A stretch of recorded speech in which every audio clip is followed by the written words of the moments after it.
Welcome to the Sharpe Way Show. Guys, I want to say thank you so much for joining me this evening. It is amazing that you are, spending a few more hours of your evening with me. I appreciate that. I wanted to talk today. I don't often deal with this type of stuff. I know I don't often deal with it. I know I don't, but sometimes I do. And some of you are going to be upset because you don't like when I talk about anything to do with race. And some of you love it. So that's going to happen. And I'm also going to bring up someone who I haven't brought up in a very long time. Candace Owens. I haven't brought her up in months. I don't know how long it's been. Maybe a year even. It's been a long time. So I don't usually bring her up. She's not someone I usually follow or talk about. And I know some of my audience really likes her. So you get upset whenever I bring her up. But I'm going to talk about the current feud she has right now. And why does this feud even matter? Lots of people who are popular have feuds all the time. They have fights, whatever the case may be. Happens all the time. This one is between two Black conservative women, right? Not many of those in America, right? And they're popular. Two popular Black conservative women. Between Candace Owens and Kimberly. I hope I say it right. I think it's pronounced Klacik. I may be wrong. If I'm saying it wrong, I apologize. If any of her fans are watching, I apologize. I think it's Klacik. So Kimberly Klacik, and Candace Owens. Now, the issue here is they're attacking each other as if one or the other is wrong or bad. Supposedly, it's, I guess, because Klacik is crooked or something like that. I don't think that's true. And to be clear, I've never met either woman, so I don't know them all. But here's what it started because of a tweet. Candace Owens doesn't like Juneteenth. Now, I've done an entire show on Juneteenth, so I'm a tad biased. But let me show you. This is the actual tweet that she posted, right? This is her post. She posted, Juneteenth is so lame. Democrats need to stop trying to repackage segregation. I'll be celebrating July 4th and July 4th only. I'm American. Now, you might say, well, Larry, why do you care? Why do I care? Here's why I care. Because she's constantly doing stuff like that. That's why I care. Because she's constantly crapping on things, taking a nice steaming dump on things that make some Black people feel good. Yes, is Juneteenth all of a sudden going to change the world? Of course not. Is it a Democrat thing? Also, of course not. It's just a way of making Black people in America feel good about it. And if you live in the South and you're Black, many people in the South, Black people in the South specifically, already celebrated Juneteenth. So it's already something that they celebrated. When I grew up in the North, I grew up in New York, I knew what it was, but it wasn't a thing we celebrated. It just wasn't a thing we celebrated. But I knew what it was, and I wasn't against it. I didn't think it was lame. It was a thing. I didn't really care much about it. It was nice. I knew it, and we moved on. And that was kind of it. So she put that out. A lot of Black people got upset about that. They didn't like it. And they attacked her. And I don't blame them. She has every right to not like Juneteenth. Lots of people don't. It's fine. But there was no need to say that yet again and to make it about segregation and to dump on a holiday that some people really liked and wanted to enjoy. It wasn't required. So people got upset. I get it. It makes sense. And then she doubled down, which made people more upset. Of course. She then, when someone says it, she says, this is your daily reminder that immigrants from Africa, as well as the Caribbean, are among the most successful ethnic groups in the country. America doesn't discriminate against people based on skin. Black Americans are just focused on meaninglessness like Juneteenth. If you don't take that as anti-Black, how else can you take it? Right? I mean, how could you take that? If you're a Black person watching, how else can you take that? What she's just said is if you come from Africa or Caribbean, then you are successful. But if you don't, you're not successful. Why? Because you're bad or incompetent or stupid. That's what comes across. And if you ask her about that, she doesn't even say you're wrong. She's like, yes, Black people are bad. That's why so many Black people don't like her and get upset at her because of this type of thing. This is a common thing she does. She does it constantly, all the time. So people get mad at her. Of course. Well, Kimberly Klacik got mad at her. Right? She got mad at her. Yeah, I'm not surprised that she did. Of course she did. I didn't like it either, but I just didn't say anything because I'm doing what I wish Candace Owens would have done, and I wouldn't be doing this. When I don't like things, very often, I just say nothing. Candace could have just said nothing. She didn't. She decided to dump on it and then double down on dumping. And then when Kimberly Klacik got upset about it and said something about it, Candace decided to go on the offensive. And she said, how dare this woman think that she can be cool like me? I'm going to punish her. Now, you Candace Owens fans are going to be mad at me right now. And that's okay. You can be mad. I'm just telling you, Candace Owens did some stuff that she probably shouldn't have done. It was just mean to do. She put out a video like this. Put a video out. Here, that's overwhelming. Like, it's so overwhelming about Kimberly Klacik. And what the implications are here is that, where there's one, there's many. Did you hear what she just said? Where there's one, there's many. She is accusing Kimberly Klacik of horrible things, but then says, where there's one, there's many. That's a phrase used for things like roaches and vermin and rats and mice. And you say that about a fellow black woman. Yeah, I'm not liking this. You can be mad at me, guys, if you want to. This is inappropriate. You could have just said nothing. You could have walked away. Do you know how many times I've been insulted online or attacked or called a name during my campaign? Racial slurs. Do you know how many times? And what do? I walk away. If you can't take this, don't be in this field, right? Go run a laundromat, go drive a truck, go get a government job, go start a business, do whatever's your thing. But if you're going to be in this public sphere, you're going to get insulted. You've got to be able to walk away. And so honestly, legitimately, if you have a pen and a paper, you might want to start writing some of this stuff down because you're going to have to then investigate and keep it going. I'm not an investigator. You're going to have to keep it going because basically what she's done is she says, now I need all my people to now attack her. All my people who support me go attack her. But this is the first time that I'm acting in that capacity. So I reached out to. This is a lie. She does this all the time. The thing that bothers me about Candace Owens here is she didn't investigate Kim Klacik because she thought she was dirty. That's not what she did. She investigated Kim Klacik because she wanted Kim to be dirty. She decided that Kim was her enemy, and she decided to attack her and find things about her past and use it to attack her. That is what bothers me about this. If someone had given her a tip and said, hey, I think Kim is dirty. I think Kim is a money launderer or something like that, right? Then I get it. And then if you're doing that, why are you doing it? Why don't you're rich, get a private investigator, call a cop. There are many things you could do. But this was personal for Candace. This is personal. This was her going, how dare you not accept me as the queen of all the black conservatives? And if you don't, I will punish you. This was petty. This was petty. She shouldn't have done this. This is the wrong thing. It's a bad look.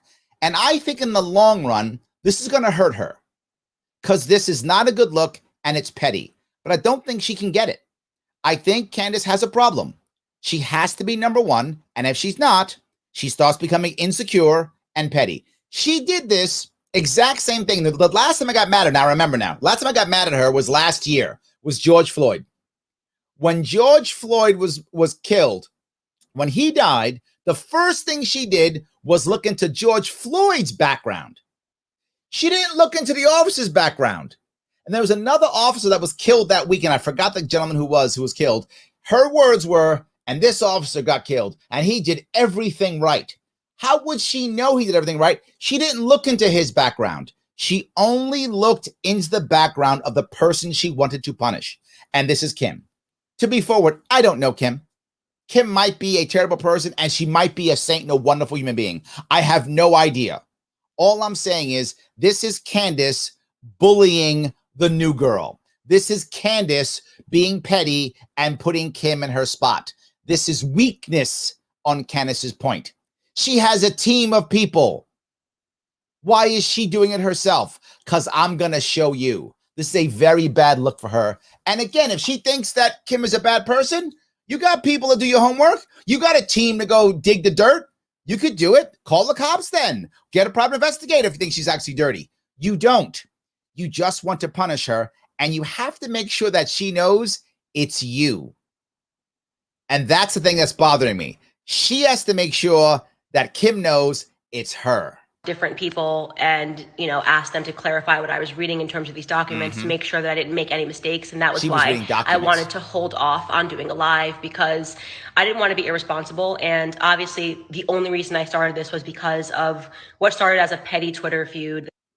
Only reason I started it was what's of a petty Twitter feud. Yeah.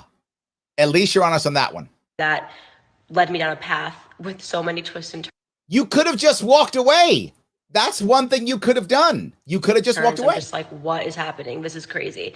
All right, so let's start from the beginning. Obviously, there's been this random thing that keeps happening to me where a Black conservative will be running for Congress in a random district, somebody that no one's ever heard of. Like, do you hear her dismissiveness? Look, if any of you have a psych background or are in that field, can't you hear it in her voice? Some random person who no one's heard of. That's literally what she's saying. Her words. These people who are nowhere as good as me, how dare they look at me? Why are you starting that? Why don't you just say she made a tweet?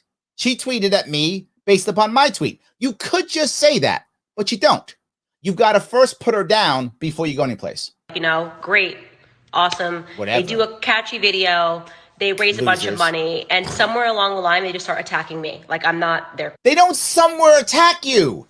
You constantly say terrible shit about Black people. You constantly do that. It's not random. They're running for office. You say something terrible. Their friends who are Black go, did you see what Candace Owens said? And they have to react.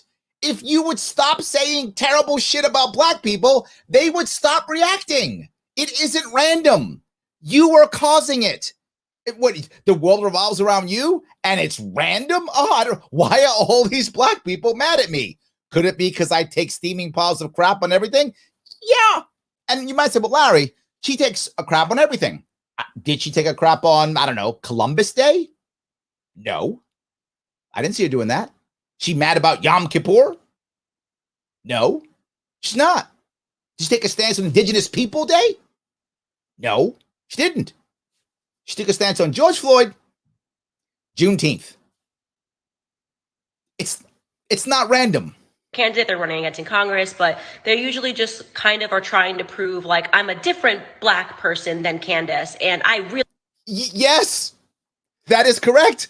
I am happily a different Black person than Candace Owens. Yes, I will try to prove that on a weekly basis. I would. Yes, that's correct. Really care about Black causes. Like, I can probably say, and the irony being is that every single one of these Black congressional candidates has asked me for an endorsement. Okay. See how cool she is? They've all come to me, the queen, and I will then decide if I will give them my blessing or not. Okay. Full stop. I could drop it. Doesn't matter. Isn't this is not relevant today. I could drop it, but everyone messages me and says, ask me for endorsement. Oh, love you. Would love to connect. And then if I don't endorse them because I actually believe that it's irresponsible to endorse people without knowing them and doing due diligence, then suddenly it's like, I hate Candace and I'm just going to keep. No, that's not what happens at all.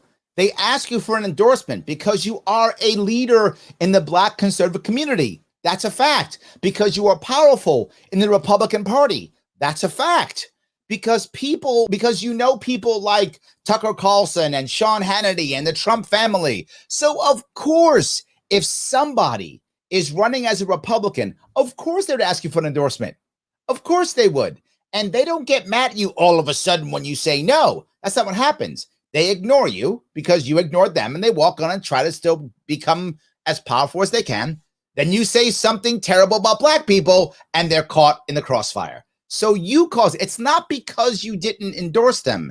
It's because you say terrible stuff about Black people. That's why.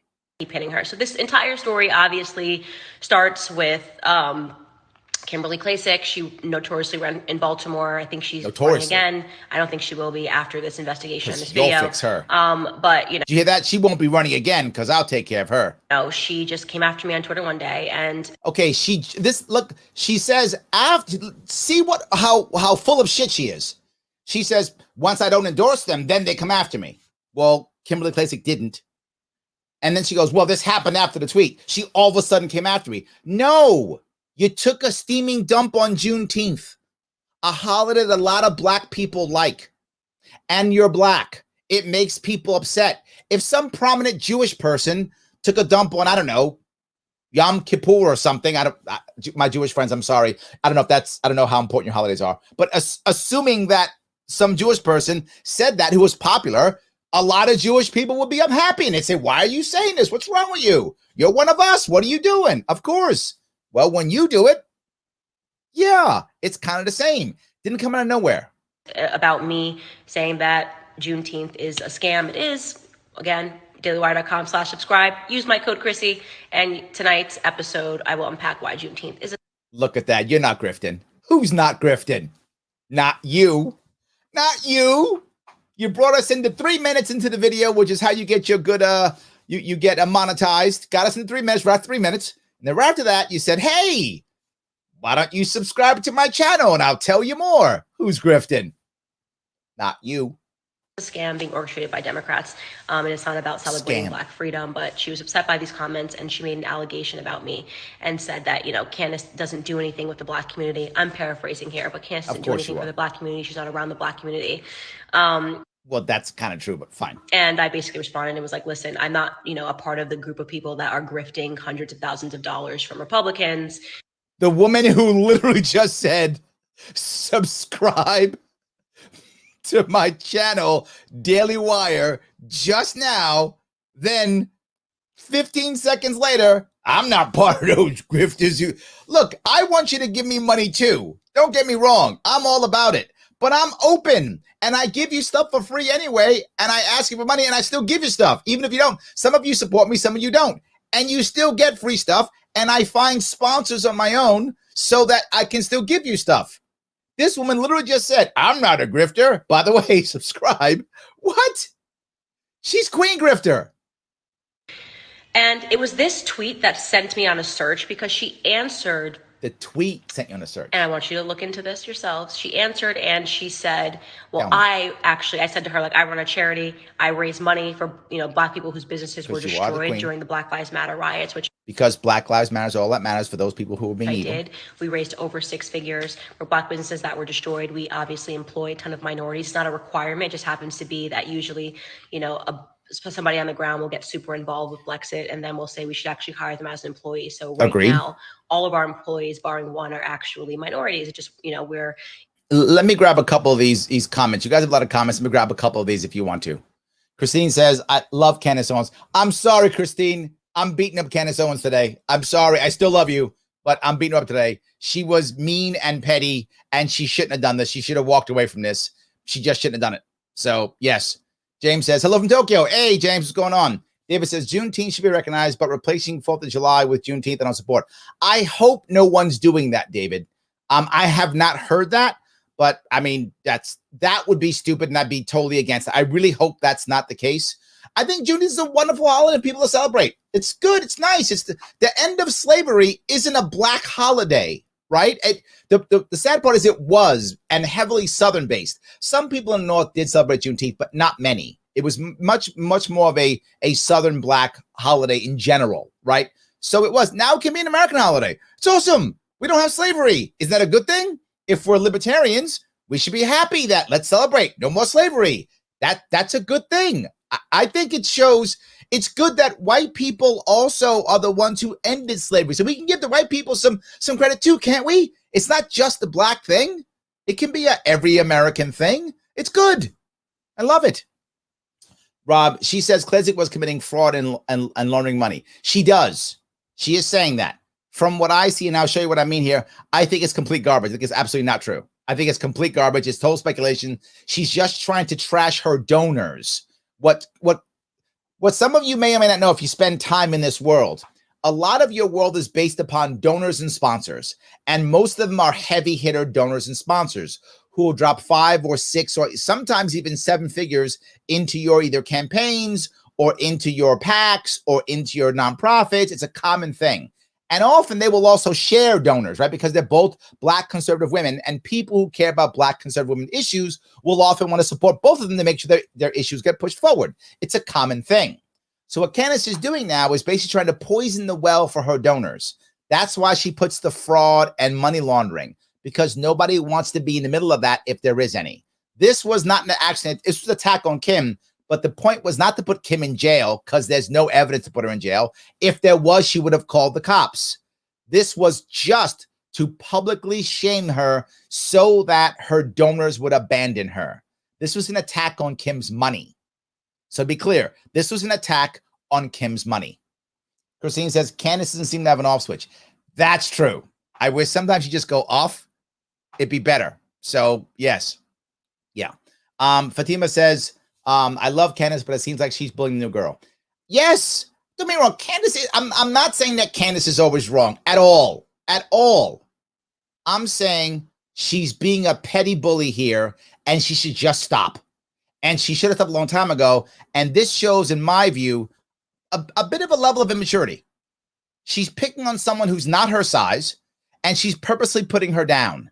She really shouldn't be doing this. She should have walked away. If she's as royal as she claims to be, she can walk away, right? You guys have seen me. Some of you got mad at me.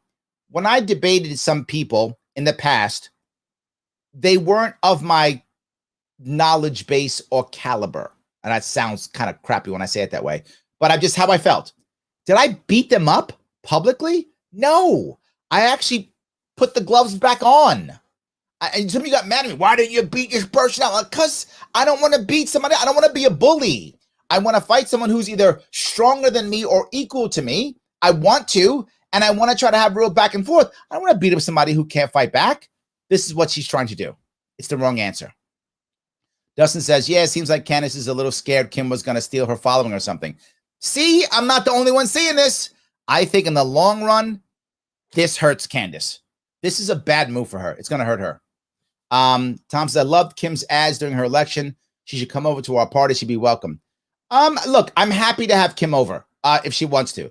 She's a big Trump supporter, so she might be a little bit too much like anti-immigration and stuff for us, maybe. But it's fine. Look, I'll take anybody if she wants to come over. The thing I liked about Kim more than anything is Kim actually was in her neighborhood. I mean, she actually was like in the hood. She was there. And that's great. I mean, if you're gonna say you're gonna support the neighborhood, she was there. So Karen does not like her, clearly. Ugh, she's awful. There we go. Yes. Paula says, Candace sounds little mean girls. See, I knew I'm not the only one. Yeah. Torrance, a lot of things Candace says about Black Americans isn't untrue. Yeah, she probably focused on the negatives, but still true. Again, my point, Torrance, I'm not saying she's wrong, right, in the stuff she says. I'm not, guys, I hope you guys don't think I'm saying that. I'm saying she's being petty, she's being insecure, and she's dumping on Black people again when she shouldn't have to. It's unnecessary. You could just say, hey, I don't like Juneteenth, I think it's bullshit, and walk away. Done. You could just say that. Or you could say nothing, right? She attacked Kwanzaa years ago. Look, I don't so like Kwanzaa either. I didn't grow up on Kwanzaa, right? I knew what Kwanzaa was. A couple of my friends in my neighborhood actually did celebrate Kwanzaa when I was a kid in the Bronx. But we didn't. We were Christmas and that was it, right? That's what we were. Christmas and New Year's and that was it. As a teenager, Christmas only, that's all we did.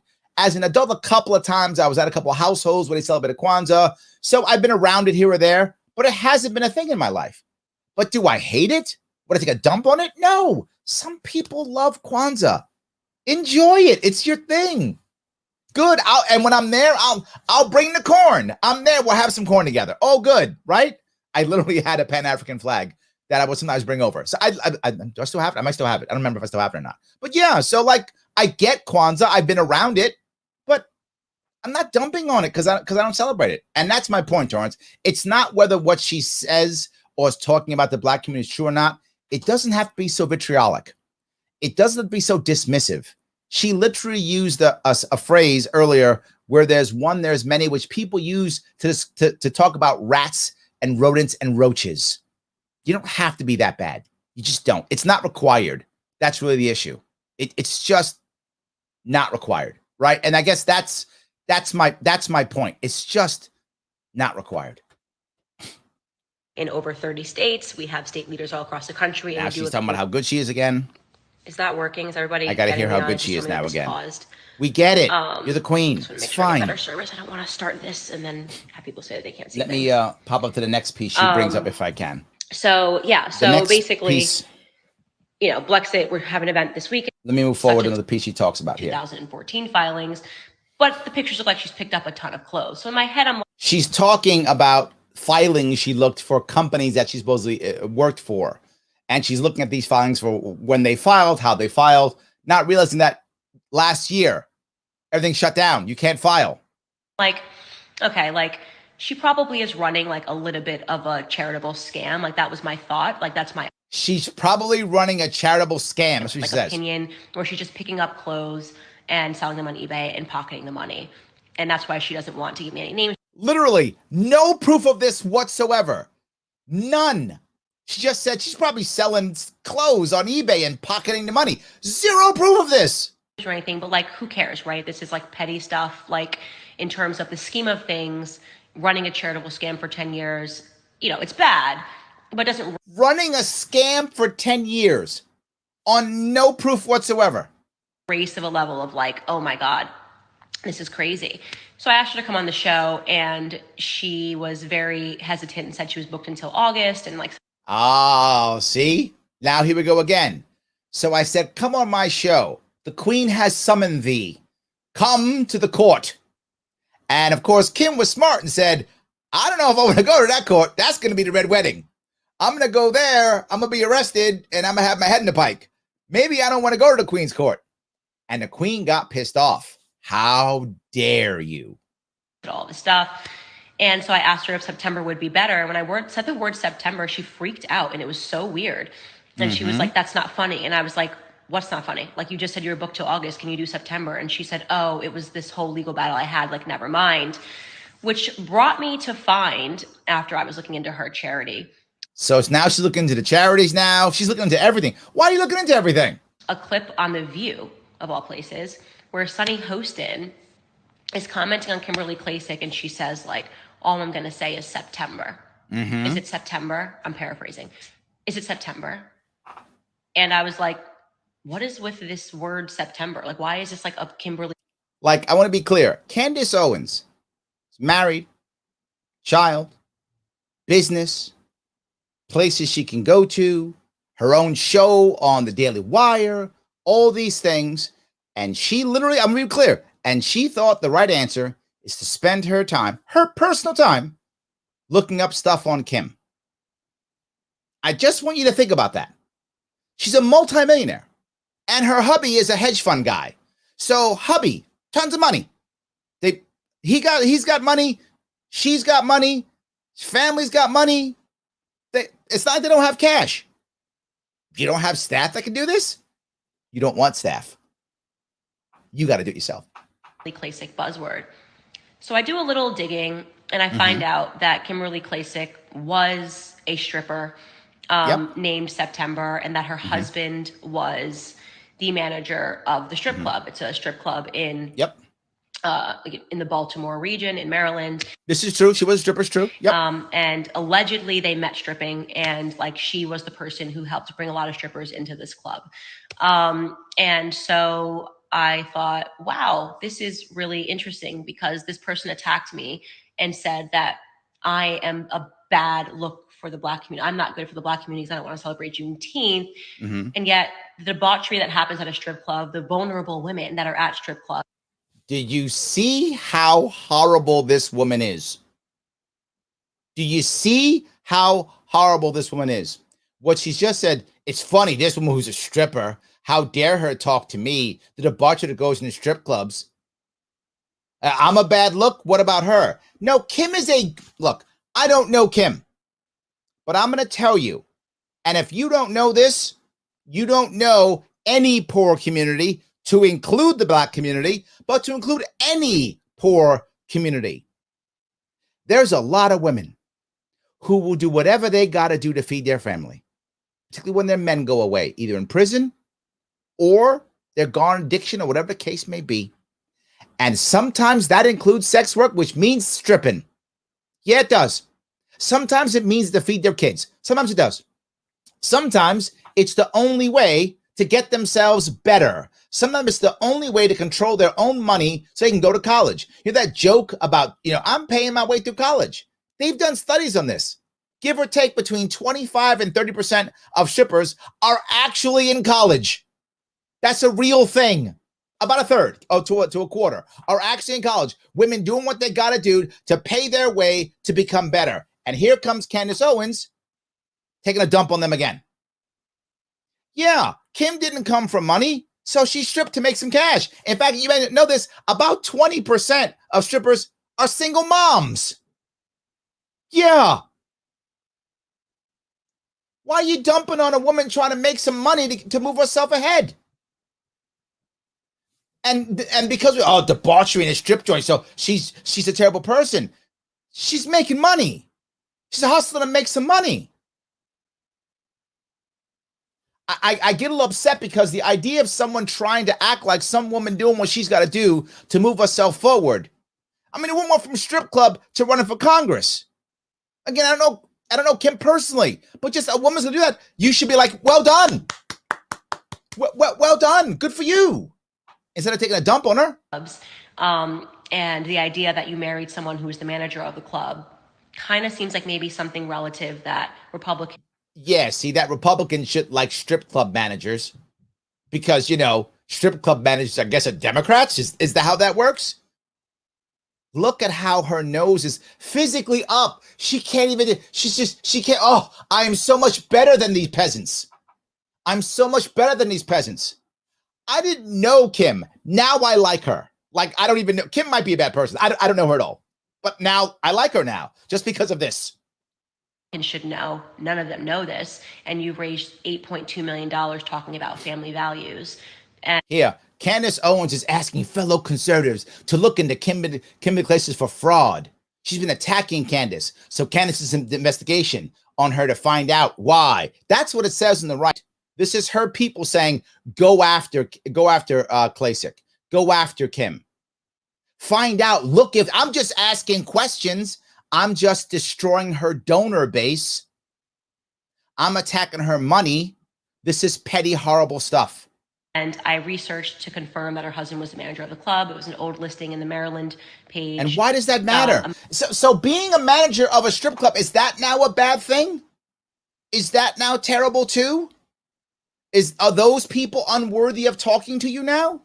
Maryland white pages that had him listed as the manager of the club. So all of that checked out.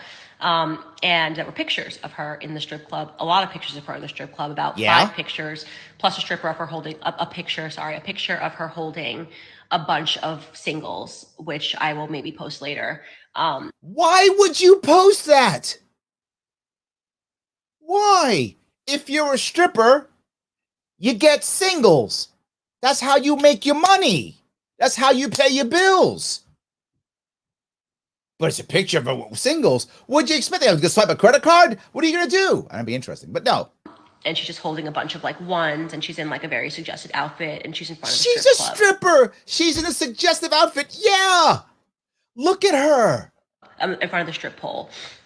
So just seems a little off brand for someone who has just said that, she supports family values and she really cares about Baltimore. If you really care about Baltimore. So to be clear, if you're a stripper, you can't care about family values. Maybe you're trying to keep your family together. How do you know? How do you know? Maybe you're trying to keep your family together. I don't know what Kim was doing. Kim might be a bad person taking advantage of men. I don't know. Or she might have just wanted to make some money and move herself up the social ladder. It could have been that too. I don't know either one. I would bet that most strippers are trying to make cash. I would think most aren't going, I can't wait to be a bad person. They're trying to make cash. Look at all the women now who are in the sex industry, sex working, camming and that stuff. Oh, they're all horrible people? We got a whole lot of bad people in this country if that's true. Or we have a whole bunch of people who are trying to hustle and make a dollar. Could be that too. Let me grab some comments. Got a lot of comments here. If I could, I'm going to grab some. James says maximum grift. That's good. Absolutely. Yes. Let's see. Paula says, I'm too white to be part of this, but why does she bully black people? Paula, I'm joking, but I'm not joking. Nobody is too white or too black or too Asian or too Hispanic for any of this. We should all be able to have discussions on race, period. That's why I bring it up sometimes. Everyone gets to have discussions on race. It's okay. Race is part of our nation. It should not be the only thing we talk about, which is why I don't talk about it all the time. But sometimes we should have discussions on it. It's nothing wrong with it. We do feel it. It exists. Let's have how can we get past problems and issues with racism if we don't talk about it? I don't get mad at this. So yes, why does she bully black people? She does often. There's a group of people who do it constantly, and I think there's just money in it, or maybe she has a severe lack of empathy. I'm just not sure. So yes, Michael says Juneteenth should have been called Juneteenth National Emancipation Day rather than National Independence Day. Ooh, Michael, that's a very good point. I agree with you. Yeah, that's a very good point. I like that a lot. I'm with you on that. We should do something about that. You're totally correct. National Emancipation Day is a much better name than National Independence Day. I completely agree. Yeah, that's a good one. Thank you, Michael. I like that idea. It's very good. I'm going to bring that up. I'm going to see if I can get that going. Thank you for that. You should have Kim on your show. I'd love to have her on. I would love to have her on. It'd be great. Yes. So Paul says, now I need to stop following Kim. Yes. Christine says, I hate this, but I appreciate the perspective. Thank you, Christine, for not hating me. I know there so many times when I do so many of my shows, there's like always one thing that almost everybody will be like, well, this thing I don't like about Larry, this thing I don't like. And I'm so happy when people don't like it, but still stay with me, but just, okay, I'm not watching that episode anymore. Or when he covers that, I won't watch him, but other stuff I will. So thank you. Thank you for that. I appreciate that. Yes. Escaping the echo chamber. What's going on, Aaron? Candace just threw a lot of stuff at the wall, seeing what would stick in her followers' minds. I wish you were wrong. You are absolutely correct. Absolutely correct. 100%. Yes. Let's see here. Judge much. Yes. I love that. That's good. So what? Stop being Republican? Yeah. So she's a Republican and she went, so your past means you can't be a Republican? Or because you used to strip, you can't be a Republican anymore? No. I just, no. Yes. Torrance says, Candace lost me on this when she attacked Kim's past profession. Yes. Strippers and sex workers are all humans. Yes. Thank you. Being a stripper shouldn't be a blemish on someone's resume. Absolutely. Yes. 100%. So David says, were women forced to work in a strip club? Not that I know of. If so, it's wrong. There we go. They call it human trafficking. Yeah. And if there was, then should you be calling the cops now? If you honestly, and this is my point, if she honestly believes that people were being forced to work in a club, shouldn't she be on the phone with the cops? Hey, there we go. David says, however, if there's no force, people shouldn't spread rumors. Yes, absolutely. Yes. And that's my entire point, right? That's my entire point. James says, great success story. Guys, God, I love you guys. Yes. Yes. That's exactly right. You can't punish somebody because they got a crappy past. A lot of us have crappy pasts. A lot of us made mistakes in our life. A lot of us have stuff that we're not proud of right now. And some of us, we are proud of it. It just was a tough time. We just had to go through it because it was hard, but we're proud of it. It's fine too. If I was a stripper, I wish I had the body to be a stripper when I was young. It would be kind of cool. But if I was a stripper, I wouldn't have been ashamed. I'd be like, yeah, I was a cool stripper. That would be it. So yes. Or why are you in the inner cities doing this? Because we know what strip clubs are about. And that's not to say that you can't be a stripper and reform yourself, but... Oh, reform yourself. We know what strip clubs are about. You got to reform yourself, you horrible sex workers, you. Reform yourselves. You got to find Jesus. That's your problem. By the way, you may not know this also, and I've done this because I was working with sex workers and sex worker issues during the campaign. And I found out many different data points. And one of them is most sex workers are actually religious. About 80% came from religious household. That's a common thing. So many sex workers already have Jesus in their life, or Allah or the temple or whatever, but they have religion in their life already. They do. this isn't that story, right? She's not like she's come out and talked about being a stripper, and she's upset that I'm not celebrating Juneteenth and is saying that I'm bad for the Black community. So I'm like, that's a little like ironic, right? Why? It's a little bit ironic. Like, it's ironic. It's terrible strippers talking to me. Okay. So the person, because I wanted to confirm that she was a stripper before I put that, even put that out there, and I wasn't even sure if I was going to put it out there. Yes, you knew you were gonna. Stop. You knew you were I gonna. wanted to hear the ums and the ahs, like where these pictures were coming from, and I came across another stripper who works at the club currently. And I just asked her outright, does Kimberly Klacik work at this club? Like, are these images doctored in any way?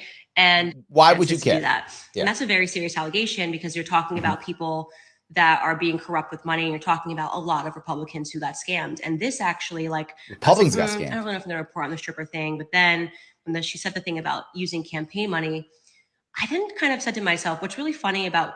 So the stripper she found said that Kim used campaign money for stuff.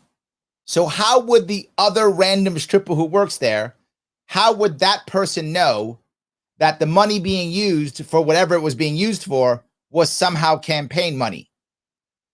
This is what she's going on. This is where another stripper, now she just took a dump on strippers. She took a hard dump on strippers. They're bad, horrible, have to repent, reform. She just did it. She did it. But now one of them goes, oh, I think she used campaign money. This is the scholar of all the strippers right here. We'll listen to her. What I immediately think about when I think about strip clubs, I think of money laundering. I think of people who hide money. Strip clubs, casinos are like really the number one joints, if you will, that people use to launder money. Because she just made that up. That's absolutely not true. She literally just made that up. Like she was watching the TV show. That's absolutely not true.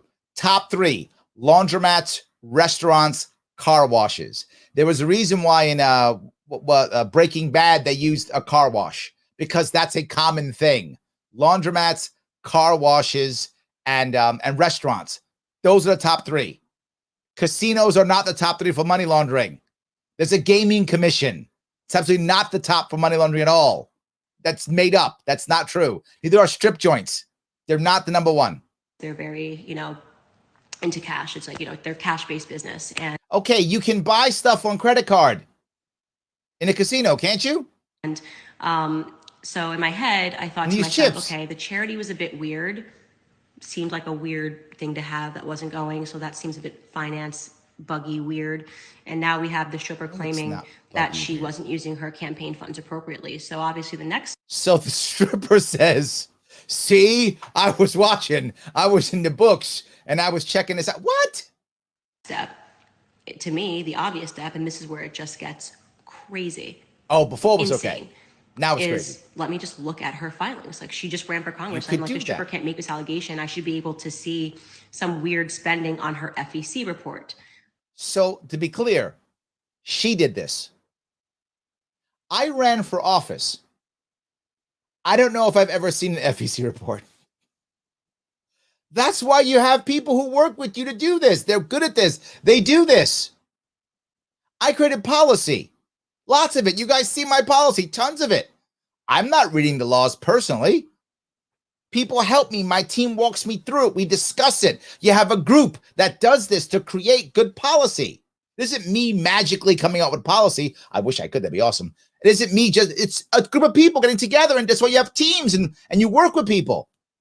Did this on her own. This was personal. This was personal. I now invite you all to pull up Kimberly Klacik's FEC. Now she's asking everyone to comb through her. Think of how horrible this is. This is Republican on Republican, by the way. This is Republican on Republican.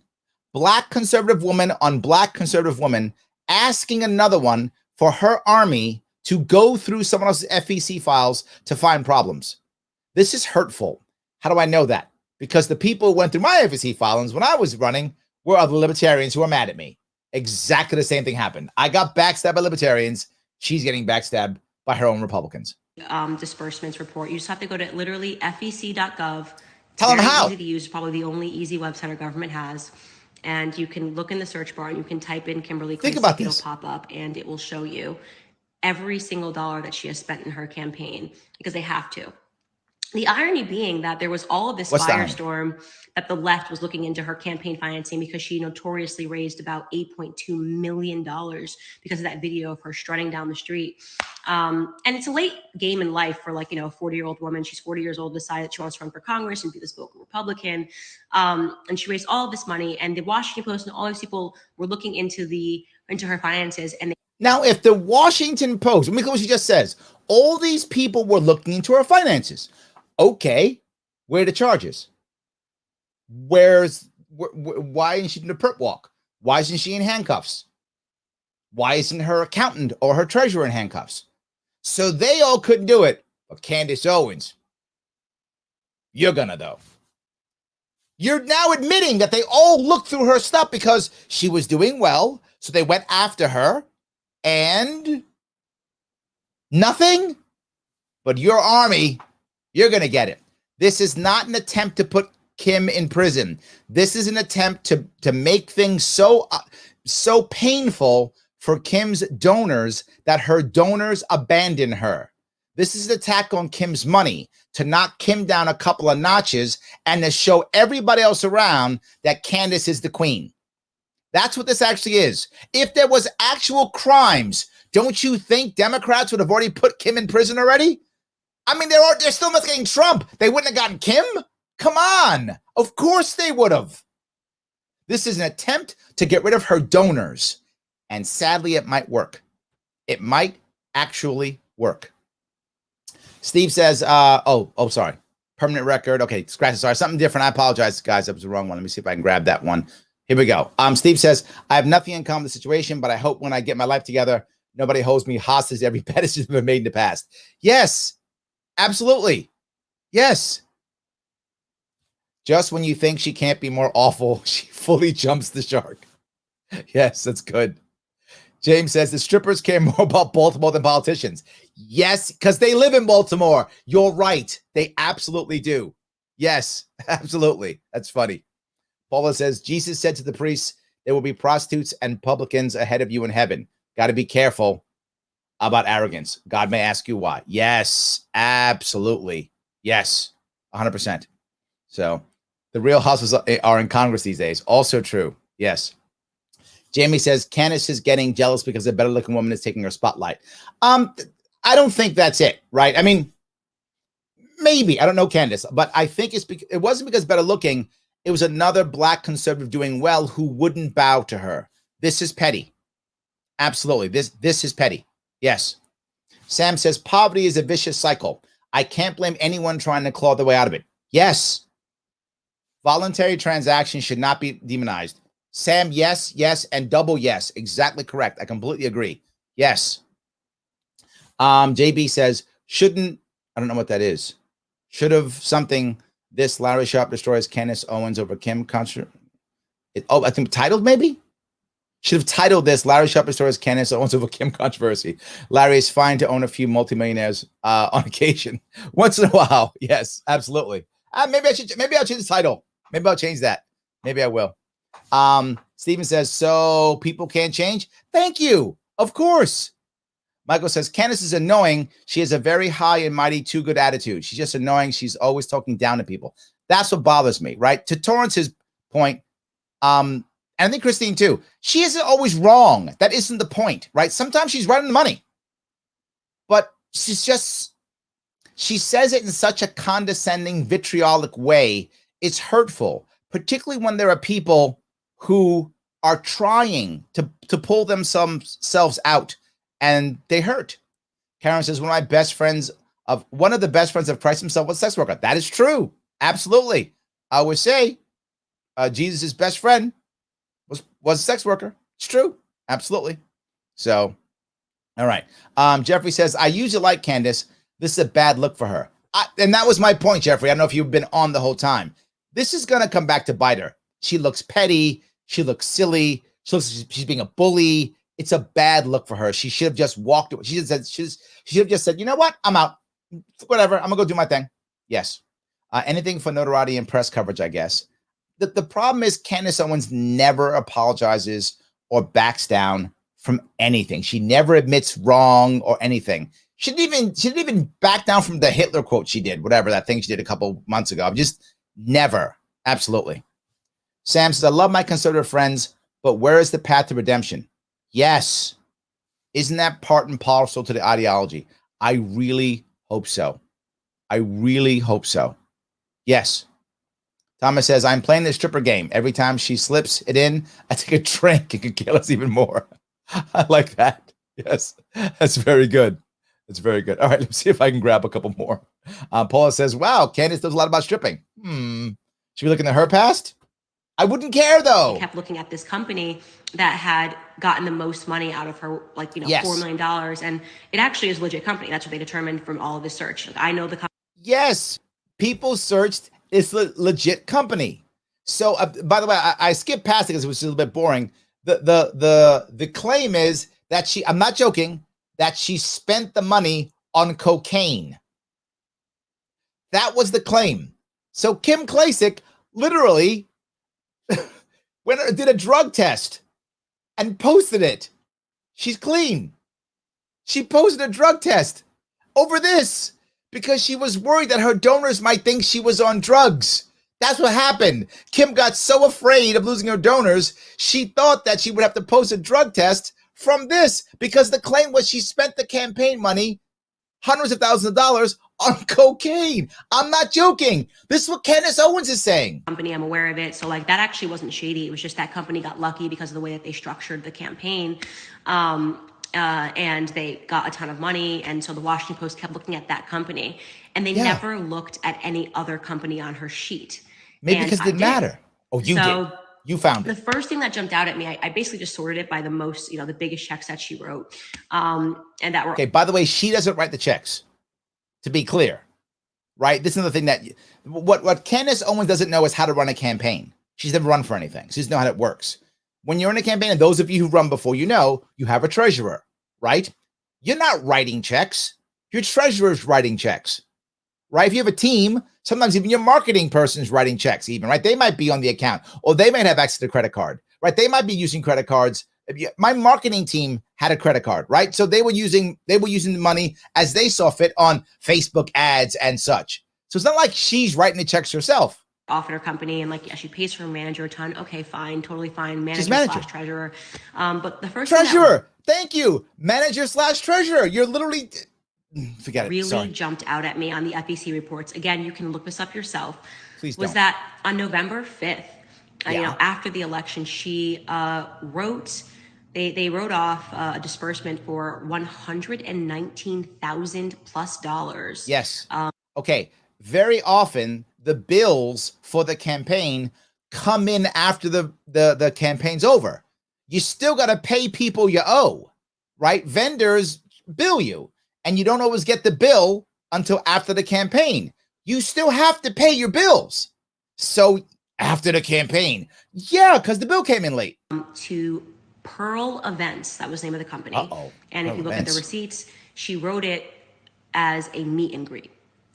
So I don't know, maybe I'm just not rich enough. I can't fathom in my head. You're not rich enough. A meet and greet with a congressional candidate would cost $119,000. So clearly she used it on cocaine. I think that is a normal, what else could it be? Because you don't understand how a congressional candidate could spend $119,000 meeting and greeting people. You don't understand it. Clearly, the stripper was right. It was cocaine.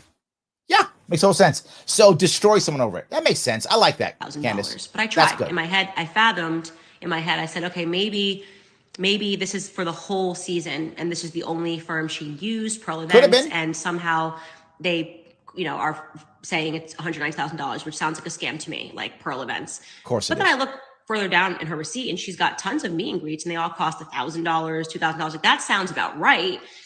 $119,000. Because you run for office how many times? Oh, right, never. Okay, got it. At the very end, seems like you're trying to move money off the books to me, right? So I'm like, all right, well, let me look into Pearl. Now you're moving. So to be clear, you're moving money off the books. If you were going to move money off the books, you wouldn't put it on the books in the first place, right? If I'm laundering money, why would I put it on the books in the first place? I just take the cash, put it in my pocket. Right? events. That seems like the next logical thing to do. Like, obviously, like, it's a business, so all you have to do, it says it's a Maryland company. She put the address of the Maryland company on there. And so I just looked up, I went to the Secretary this is of State just embarrassing the bad. I'm moving forward a little bit. This is embarrassing bad. Yeah. To maintain, all businesses have to file. That's true. Random Dusky Holman Pearl Events. That's not an event company, but did a meet and greet that cost $190,000. She stays on that for minutes. She's just saying like, "Oh, you're looking into me like things must be bad with you and your husband," and I'm like, "Okay, cool." Anyways, back to this Pearl event. Ooh. Yeah, so you just keep hammering her on something, and she's scared of you. I would be scared of you too. I'm just being forward. If I was a Republican woman who shares donors with you, I would be scared of you too. You clearly have a lot of power and influence in the Republican Party. You clearly do. If I was a Republican trying to get your endorsement or being in your world, I'd be scared too. I mean, I'd be scared too. And then she's like, "Oh, well, I'm gonna have people looking to flex it." I'm like, "Okay, cool. Let's get back to the stripper claim." And she's just like all over the place in the background, like, like posting stuff and all that stuff. And I'm like, "Nope, I'm gonna stay calm and I'm gonna keep looking into this because this is a potentially huge story." It's a potentially huge story that you're a stripper and that you took $119,000 and had cocaine with it, I guess, because the stripper said so. If we're being scammed. So that entire thing makes no sense. And every single person who gave a single dollar to her campaign, plus any conservative, should demand an answer about that charge. Okay? Demand it. So no, you just see what she just did. She finally came clean. This is 20 minutes into the video, and she finally came clean. Anybody who gave her money should demand an answer for that. So it's not about the crime. It never was. It's not about her doing something bad. It never was. It was an attack on her donors. And now she goes, "You got to ask or you're getting scammed. You can't give her money. You're getting scammed." This is an attack on Kim's donors. It's not. If it was attack on Kim, she'd have called the cops already. Kim would already be in the front page doing a perp walk. It's not. I promise you it's not. It gets crazier. It's about to get crazy. Oh, it was. So then I. The stripper cocaine thing.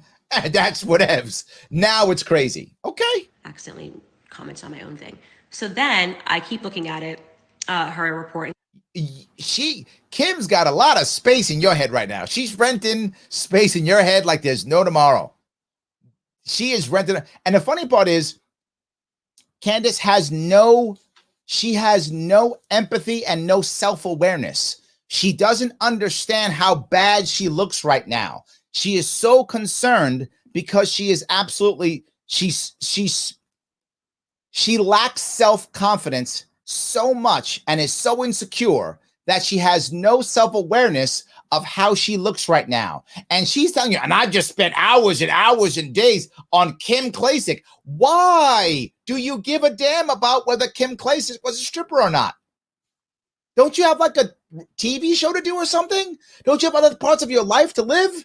Why do you care so much about this? And say you really were concerned. Why didn't you call your private investigator? Why didn't you call your team? I'm sure you have a team of producers at your show that could have gone through this. You must have at least 2 producers, maybe 4 or 5. You probably have researchers and staff. Why aren't they doing it? Again, I'm only like 5 lines down. Like, this isn't even like, crazy. I'm like literally like, I'm still on the first page. And I see 3 accounts, again, towards the end of her campaign, 3 charges for $75,000 per charge off. So $75,000 3 times in a row. And that instantly like raised a red flag for me because like, of course it did. It's just. And I gotta be clear. She literally admitted reporters went through this, other people went through it, and they didn't see the red flags, but she did. She said it. I didn't make this up. She said it. So they went through this. The Washington Post or whatever she said went through it. She said this. They all went through it trying to get her. They didn't see anything. But Candace Owens did. First page. Okay. Weird to have a flat charge, like $75,000 exactly, 0 cents. Like, that is a weird charge, right? Like, it's called what consultants charge. It could be a consultancy fee. All the time this happens. But if you've never run a campaign, so you have no idea how this works. 3 times in a row. I'm like, what cost exactly $75,000 3 times? Maybe 3 months worth of work at the end of the campaign, in the hardest time of the campaign. like September, October, right there, August, September, October, could be that. Could have been 3 separate people you used or 3 separate campaigns you wrote or did. Any of those things. And then I look a little further down, and again, it's $30,000. And it's all going to a company called Fox and Lion LLC. Okay, clearly cool. evil. So got the strip. Without question. Yeah, car, we got this. Like now we got all this web stuff. So clearly cocaine, and this is crazy. Cocaine and what else? Keep going. Now Fox Line LLC and these just random charges, right? Like I'm like random. an FBI IRS agent at this point because I'm like, okay. You're an FBI IRS agent. Do you hear what she just said? Candace Owens. FBI IR. I guess, is that like a thing? Does the FBI have a special IRS agent? Yeah. You don't sound dumb at all. You sound great. This is totally believable. You sound great. Call the FBI. Tell them you're on the case. Okay, that just seems weird to me. So I'm just going with my instincts and I hit that charge. And instincts. It says that this is for canvassing. Agent. Now, again, you might be thinking, okay, maybe for towards the end of her campaign, like this, they fronted the cost and Fox Line LLC did knocking on doors, canvassing. Yes, that does happen. Okay, maybe you're a better FBI agent than I thought. That does happen. And somehow it cost, about $275,000, and she's paying them very quickly towards the end of her campaign. Could be, or strippers and cocaine. I mean, like 50-50? Maybe she was desperate at the end of her campaign, spending all of the money she possibly could to try to win this race. Maybe, or cocaine strippers. 50-50. I don't know which one. Which are you going to go with? Cocaine strippers? I don't know. Maybe. And I just said to myself, okay. What'd you say? Like, this still seems like a little weird. So I'm going to look into this company. And it seems weird because, again, if you look back, tell me, she's got other charges for canvassing in Maryland. And she had a bunch of, wait a minute. You're telling me somebody who was running for Congress in Maryland for over a year had multiple charges for canvassing in Maryland over that year. Cocaine. They seem more appropriate, like $900, $1,000 here, blah, blah, blah. I'm like, that sounds like about the right cost to get people knock on doors. Because all the times you run for Congress in Maryland, you know what it costs, right? Oh, wait, never. You've never done that. Okay. $175,000 towards the end of your campaign just seems a little high. Like, again, I don't run for office, so I'm like, maybe this is normal, but this seems like some Maxine Waters paying her daughter type weird stuff. So I'm like, this is Maxine Waters paying her daughter. That was a little bit of red meat for you guys, you Republicans. That was red meat for you Republicans. Take that. Delicious. That's my gut. So I'm like, let me go with this because I already have seen that this earlier thing with Dusky Holman, Better Call Saul guy, is shady. He's the Better Call Saul guy. I look into Fox and Lion LLC. Get your pens out, ladies and gents. Get your pens out. Get your pens out. Go get it. And get your pen out. First, Tom, get your pen. Right away. It's got a Facebook page, and the Facebook page is weird because it only has 3 posts, and it says 3 posts. Cocaine. It's all about cocaine. Veteran-owned, Black-owned, we'll help you get elected, and we will do like a campaign. So it's pretending at least that it's about politics, but 3 posts is weird. And I then go to the website of Fox and Line LLC, and the first thing that jumped out at me was this stock photo. Like basic stock photo, like make your own website. So let me see. You go Facebook page, has 3 posts, and you go to a website, and it's got a stock photo on it. That's cocaine. No doubt. Cocaine. Makes sense. I can't think of anything else. Gotta be cocaine. Stock photo that I literally use in an old blog that I have. And you just get free photos. If you literally Google free stock images, computer, it's like the first one that comes up. And I was like, that's weird because if this person's making this much money, shouldn't this website look a little bit differently? No, I agree. There's those, as long as you're not doing things like worrying about circumstantial evidence, I think we'll be fine. And so I check, the Secretary of State again of Maryland to see when this company was registered. It was registered in June of 2020, just a couple of months before her election day. So brand new company. She decides to go with it. And it says that this company can't go with new companies. Is being. So maybe they went with a new company, and maybe the company was new, and maybe that's why they didn't have a lot of Facebook posts. The company you just said is less than 6 months old. Maybe that's why they had a crappy website they just put up, because maybe they just came into play to work for her campaign because they believed in her. So they got together and made a company, threw up something quickly, and went to work. Or cocaine and strippers. Either one. I mean, again, 50-50. 50-50. Probably strippers, but could be just they believed in her, put a company together overnight, basically. You just said it's only 6 months old. So maybe that's why they only had stock photos, and maybe why they only had 3 Facebook posts. And maybe they billed her, in which case they didn't get paid until 6 months later in November. You just said they got paid in November. So they went months without getting paid. So maybe that's why they didn't have a cool website or a lot of stuff on their Facebook page. Maybe their team was putting Facebook pages on her Facebook and not their own. Or cocaine. I don't want to take the cocaine part away. It could be cocaine, or it could just be something else I just said that makes total sense. Run by a man named Andy Pierre. That guy's Pierre shady. Is when things get really strange. Now Andy Pierre ran for a Democrat House seat in Maryland 2 years ago.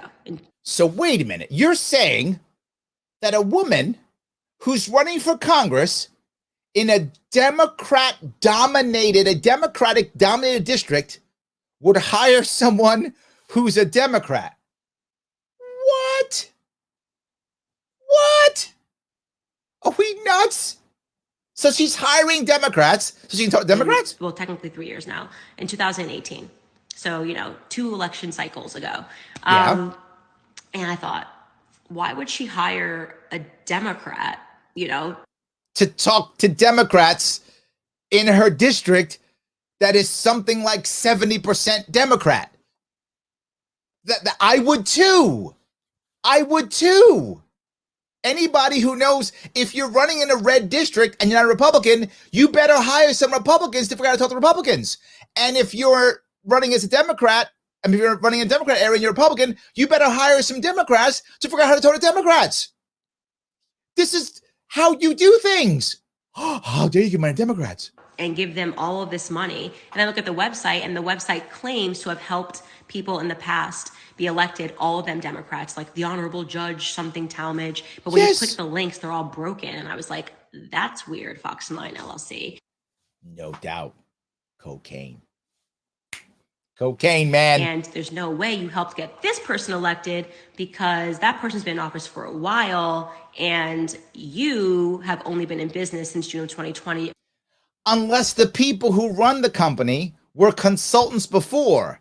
And because they were consultants on Democrat and Republican campaigns, they had to get together to create another entity, which didn't exist because they weren't working together because they had no one like Kim Klacik to work with. So they finally found someone, a Republican trying to convert Democrats. So they had to get together to make it happen. And they had no company because they didn't work together before. So now they do. And the individual consultants in that company had those successes. So the company didn't, but the individual consultants did. That's how this world works. According to the Secretary of State filings. So why is this money going to the Democrats? So it's got a number on there. So I'm like, let me just call, right? She's calling the number. Ask the manager to call the number. Deadline doesn't exist. Like, it just is like, because they got rid of it because she's not running anymore. Therefore, they don't have, it's a temporary organization used to consult on her campaign. Now that her campaign's over, they disbanded. Yeah. Why would you? This is not crazy, guys. I'm sorry. Let me grab some of these comments. A lot of comments you guys have. Yeah. Okay. Let me keep going here. She goes, well, Paula says, well, it's more interesting than Trump versus Mitch. That's true. Paula, well done. Yes. That's true. So, all right. Oh, you're right, Larry. Kim was supposed to kiss the ring. Yeah, I think it's obvious now. Yes. Tom says, no offense to anybody, but Kim didn't do anything wrong, nor did she change because she was a stripper. Tom, 100%. Exactly. If I don't even know Kim's policies before with you. Her policies may be terrible. They may be awesome. I don't know Kim. But she doesn't. Here's what I know. Unless Kim is some bad person I don't know about, she didn't deserve this. And that's why I'm defending her, because she didn't deserve this. She was and is still, she's a black woman from a bad, not the best upbringing, trying to bring herself up to be better than she is. Good. Keep going, Kim. Just keep going. That's where I'm saying. Keep going. Yes, absolutely. Karen says, to be fair, people on cocaine really get stuff done. This is true. So maybe this cocaine thing was actually a good thing. So, yes. Steve says, if only Republicans and Democrats would eat their own so much, they would simply fade away. There we go. Yes. I love that. Sam says, there was discussion on Candace's show about whether Candace is engaging in cancel culture. This does look like the guest was right and a pattern is emerging. I'm telling you, it's not looking good for her. You can't keep doing this, but she has, the problem I say is she doesn't have enough self-awareness to understand what she's doing. That's her problem. She does not have enough self-awareness to know what she's doing. Michael says, some of these same claims seem crazy. Do you think Candace could be committing slander or defamation? Already, Kim has a lawyer and they're considering suing her already. That's already there. That's already happening. I'll show you her response in a second. Yes. So, Kim is getting a lot of support on her social media accounts. Yes, she deserves it. Yes. Yes, absolutely. So what's wrong with the 100,000 plate dinners? Democrats do all the time. Yeah. And yes, I agree completely. When I raised money for Garrett Johnson in 2016, that night, I raised $130,000 in one night for him. Yeah, absolutely. David says renting space more like rent free. Yes, absolutely. Yes, more like rent free, 100%. Fatima says, doesn't she have a newborn to take care of? Clearly not. Or look, I'm not mad at her. She's got money. She's probably got nannies to help her taking care of her kid. And good for her. I hope every mom who struggles to take care of their kid could have a nanny and have some help to take care of a kid. Obviously, I have 2 kids. Taking care of kids, not easy. So I'm not mad at her for that at all. You got the money to get some help take care of your kids. Good on you. Glad you got that. What I'm saying is you also have money and you also have staff to do this research. When I find out issues I'm concerned, I call my team and say, hey guys, can you do some research, some homework on this? That's what you do. Not her. Personal. Shana says, haha, I just found this and all I heard was Lara yelling cocaine and strippers. This is amazing. It's true. She thinks it's cocaine. It's all about cocaine. Absolutely. James says, translation, I'm not knowledgeable on this, but look at this. Yes, that's very good. Yes.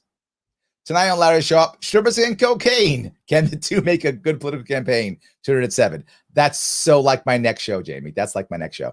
I love this. Yes. Paula says, I want to start reading the Bible to Candace now. Proverbs 30:12.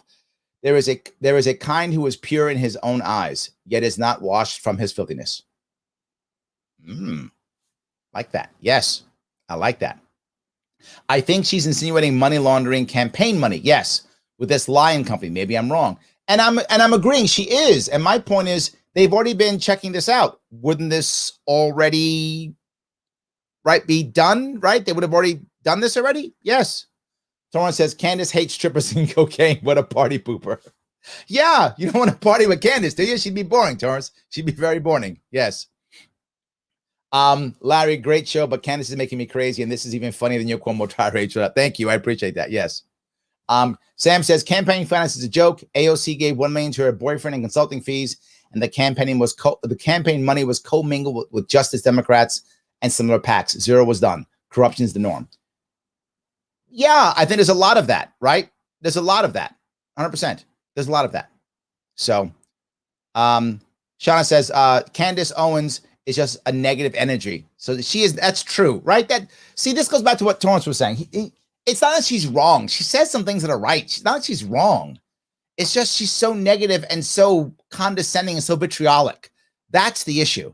If she would channel what she was saying and doing into a positive way, I mean, she could be just so much better, right? I mean, so much better.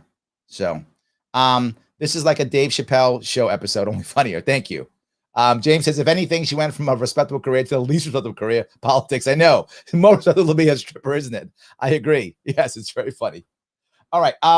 I'll wrap this up real fast. Couple more, and then I'm gonna show you something else real fast. Beep beep song, like the summer does not exist. Like, it didn't exactly say summer does not exist, but you know what I'm talking about. You can do it with a fox and lion. Don't do it. Don't listen to her. Don't do any of that. That is a bad idea. Dollars of Republican money, and I now suddenly am blocked on everything. As I've asked him these questions. I happen to have her number in my phone because she asked me to endorse her. I never answered her or responded, but you never answered and responded, and she didn't get mad at you. She accepted it. She goes, "You're powerful. Okay, I got it. So I'm walking away." But then when this happened, now she attacked you, and now you're saying it's because you didn't endorse her. Ask her directly because I'm like, at this point, she's like in the background about the stripper stuff was saying, "I'll sue you for defamation." I'm like, can you just say yes or no if it's true or false? She wouldn't say yes or no, wouldn't say true or false, threatened to sue, and then blocked. And so I was like, okay, well, if somebody asked me if I was a stripper, I would just say no. I wouldn't threaten to sue him. I would just be like, no, I'm just not. If somebody asked me, no, I'm just not. Yeah. If someone asked me if I was a stripper, I'd be like, thank you. If someone actually said, Larry, were you a stripper? Are you a stripper? I'd be like, you think I could be a stripper? You're my new best friend. I hope someone asked me that. That'd be amazing. I'd be like, yeah, sure. I was. Not only was I a stripper, I was the best stripper. About, random corporations, like they were like, Candace, we saw that Blexit paid X amount of dollars to whatever. Everything's random. Like, oh, yeah, we definitely talked to that person. All right. Let me pull that off. And if I can, she just goes on about how bad this is. Eventually Kim gets back. Kim is devastated by this, by the way, initially. She is shell-shocked. She didn't think that this would happen. Her donors came after her. Everybody came after her. And she's in a bad spot. So for those who don't know, I just found this out. Kim is estranged from her husband. They're getting divorced. So she's already in a bad spot. He didn't want the spotlight. He didn't like the spotlight. The campaign basically ended their marriage. I know how a campaign can hurt your marriage. If my wife is listening, you know what I'm talking about. Campaigns can tear your marriage to pieces. Kim lost her marriage, right? And I feel bad. I mean, I don't know if they wore any rocks and that, but look, I don't want anybody to lose their marriage that you don't want to. If you want to lose your marriage, good on you. If you don't, that's terrible. So she was battered badly and was struggling and literally submitted a drug test publicly because she was afraid her donors might think that she was on drugs after this. This is her response. Where you have like crazy accusations of federal crimes against yourself, your family and other private citizens. Like, you have to observe, you have to gather, you have to get legal counsel, and you have to listen to legal counsel. See, she was like, I'm not just going to get in a Twitter fight. I'm not just going to yell stuff.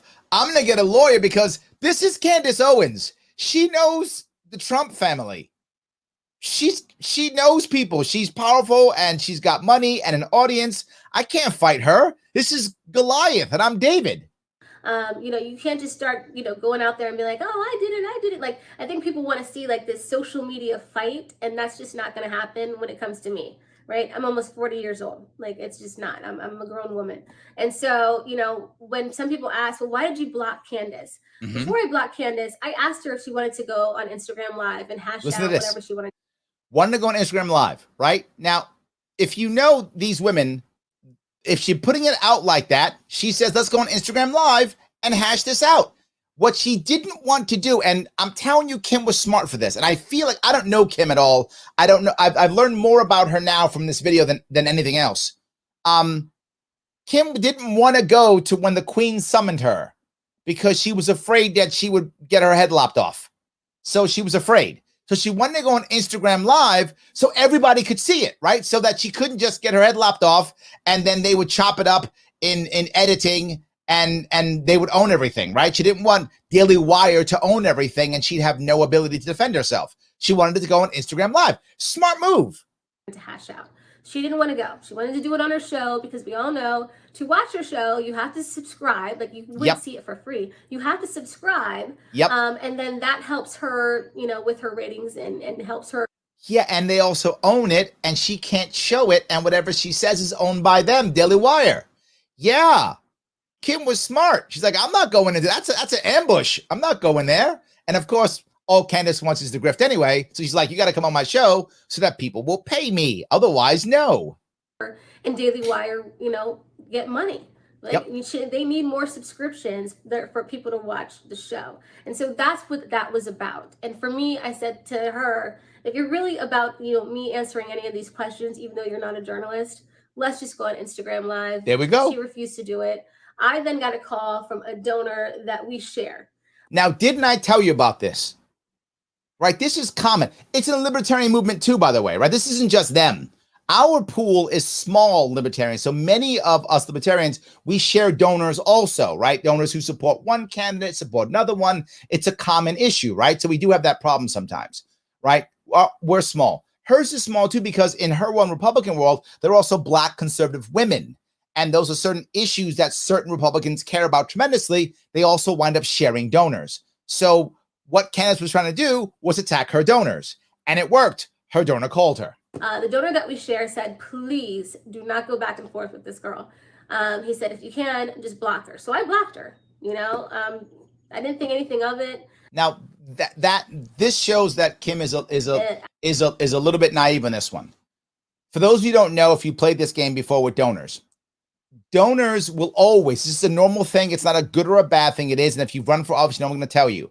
Donors will always try to control their candidate.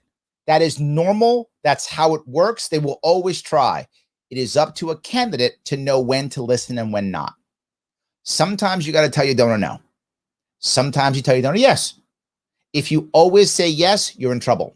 My worry is Kim was totally taken back by this, didn't know how to handle it, and a donor said do something. She went, okay, okay, I'll do what you say, donor, because I'm scared. And if you've been in this world where you depend upon donors, they can be scary. They absolutely can be scary. One of the reasons why I have many small donors. That's one of the reasons why I have that. They have blocking on social media, so you can do it if you want to. She was in my direct messages. I didn't post these just because I don't play that game. But she was direct messaging me every hour for 3 days, right? It went from Fridays. Now, you might think she's exaggerating, but you just heard how much rent-free space, thank you for that rent-free space that Kim is hanging out in Candace's head. So I actually believe Kim. I think Candace did text her like 3 times a day or whatever. I think that was true. I think that actually happened. Saturday and then Sunday. And then I just made that little short video on Sunday just to address everything she was saying on Instagram. But yeah, I was like, dude, you have a new baby and a husband. And here you are literally direct messaging me all day long for 3 days straight. So I didn't know what was going on. It was very odd and bizarre behavior to me. And so that donor was like, let her die on this hill alone. Mm-hmm. So I said, okay, sure. But note what the donor said. The donor said, let her die on the hill alone, right? That's actually pretty smart in general. But Candace is not stopping. She's like, oh, I'm going. What did Christine say? No off button? Yes. Guys, you've watched, if you've watched the show, you've seen people insult me directly to my face. You've seen, I just showed that McAfee interview where he insulted me like 3 times. I keep going. You can't be in this world and not expect to be insulted. It's just how it works. I think some of the questions that were not answered, if I can run through them real quick.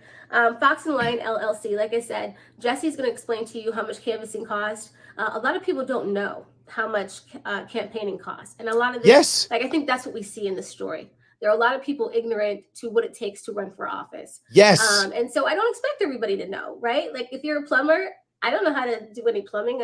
You wouldn't expect me to. Absolutely. So I don't expect you to know how much it costs to campaign. Now, a couple of things, like I said, with the money, I never had access to the Treasury, right? And so if you guys know Eugene, sorry, Eugene, throwing your name out there, but Eugene is the one that started off with my campaign when we got in the special election, and he purposely set it up to make sure that this would not happen. This is why you have a treasurer, right? I had 2 different treasurers. This is why you have a treasurer. The treasurer is the person who deals with this. The treasurer deals with this to make sure. And I had a treasurer and a separate campaign manager, right? And I actually had a marketing budget. So I had 3 different people who were spending the money for me. I wasn't right. I had a little debit card, like when I'd go to a diner. That's all the money I spent was the diner stuff. And that was all on the credit card. So everybody saw it. And I showed you all my stuff. I took a picture of every diner I was in. So yeah. I never had access. I could not withdraw cash. I could not wire funds, and I could not even write a check. So if I ever said we had to pay for something on the campaign, the treasurer would have to do it themselves. I did not have that access. So to say that I did money laundering, to say that my husband was involved in money laundering and he's a certified public accountant, I can't wait until his lawyer gets a hold of this whole situation. But that's not something you should be accusing us of doing. It is Agreed. Absolutely false. We had no access to any of the money. Now, I did notice that she did not even mention that we left close to $1 million in the bank. Did anybody account for that? No, because this so-called Instagram investigative and journalist is not an accountant. No, she's an FBI/IRS agent. She is a self-proclaimed, Candace Owens is a self-proclaimed FBI IRS agent. That's a new type of agent. You thought FBI agent was tough? This is the FBI IRS agent. Way tougher. My question for you, Kim, is where's the cocaine? And I just think it's interesting that people are saying, whatever Candace is saying is factual. It's not. No. I've never been under investigation for anything. I did nothing wrong. Like, this is it's so bizarre to me that people think Candace Owens in 4 days did more due diligence than the FEC in an entire year. And this is what they do. Just think about that part real quick. I did. Events. So some people were saying Pro Events is not in good standing. Pro Events is in good standing. Fox and Lion is in good standing. A lot of businesses right now in Maryland are in good standing, but it's not updated online. Okay, so Maryland and Baltimore, those state and city offices were closed because of the coronavirus pandemic. So everybody getting back to work now, they're all now starting to update their systems. Remember, Governor Hogan declared a state of emergency. Now that it's been lifted, I think it's over on August 15th. Crazy. You should see a lot of those records shift. But wow. So wait a minute. So everything that Candace Owens threw against the wall to act like you were evil and doing cocaine with strippers, you actually have a reasonable answer that people could research and look up. That's odd. It's strange how that works. People were asking why Pro Events got $119,000. If you go to my YouTube channel, you can see that we have our, it was our election night party. We actually, we went live from our election night party on YouTube. That video is still there. We brought up Big and Rich. We had an event planner because, again, it's election night party. So we could not plan a party and run for office at the same time. Can't do both. We had cigar rollers. We had goodie bags. We had Sagamore whiskey tastings. This was a party to host for everybody that volunteered for our campaign. And you guys know we had hundreds of volunteers. So wait a minute. So she paid $119,000 after the election. Why?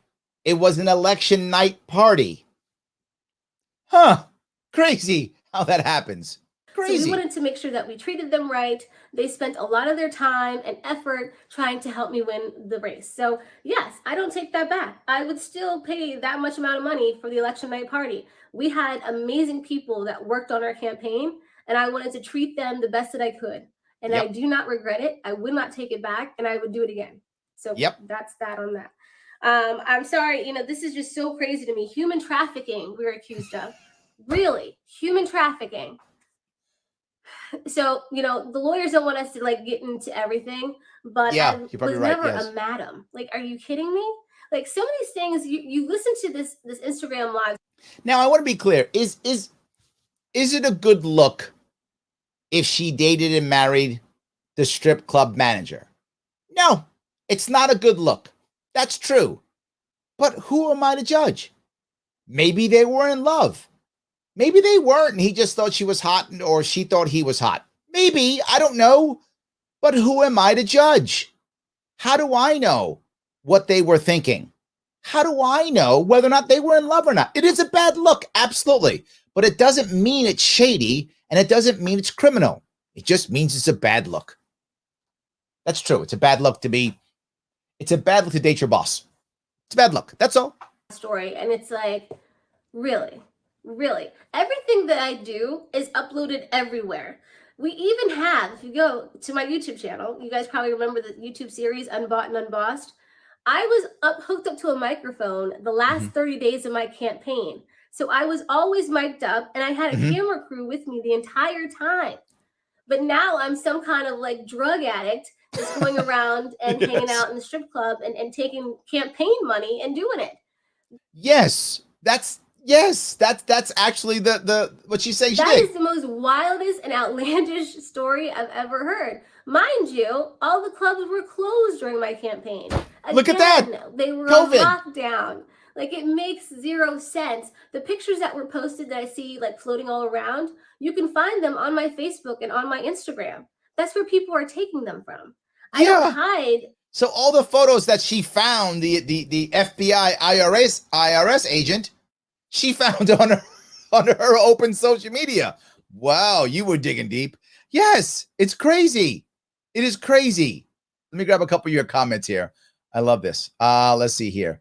Candace uses her talent and strong speaking skills to bring people down to uplift mankind.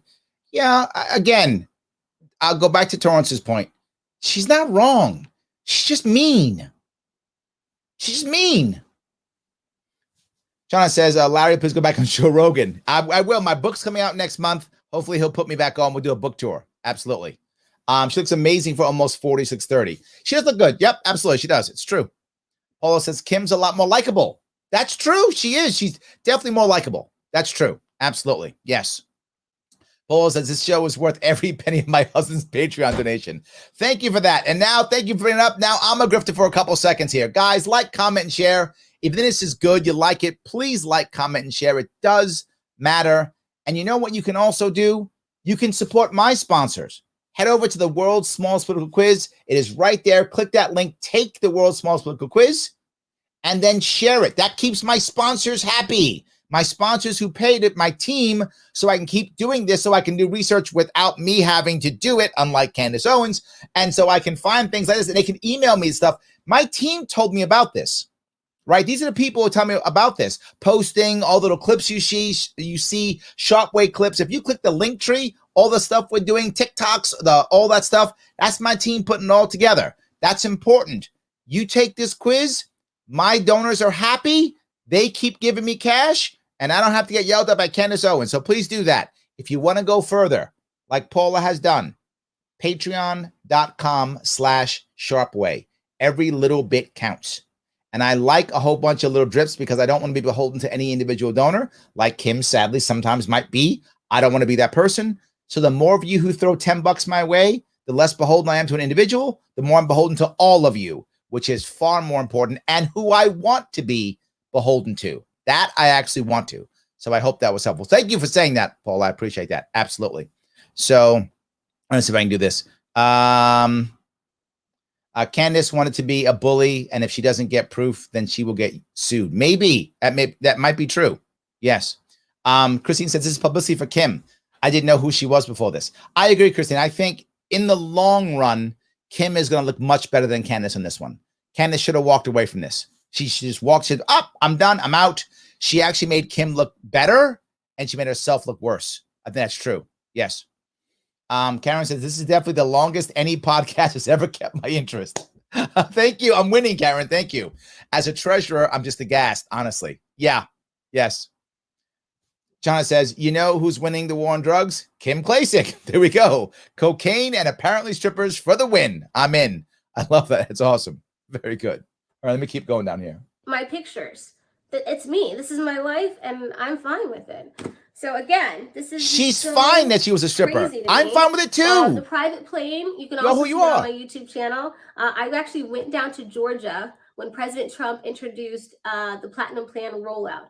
I think we were told maybe 20 hours in advance. Again, this is during the coronavirus, not many flights. I mean, if the president invites you to come speak on stage to present the Platinum Plan rollout, you're going to go. You're going to go, and you're going to do what it takes to get there. The very next morning, I had an event in Montgomery County. The Montgomery County Central Committee can tell you. And so we were trying to race back as fast as we could to still have that obligation in Montgomery County. The problem was, I know that, right? What you talking about Joe Rogan, right? And Chana said I should go on Joe Rogan. When I went on Joe Rogan, I had to fly to California that morning, do Joe Rogan, and fly back that evening because I had events still. I was still campaigning. So even Joe Rogan, I still had campaign events. I didn't even stay in California that day. I flew in, did Joe Rogan, flew out.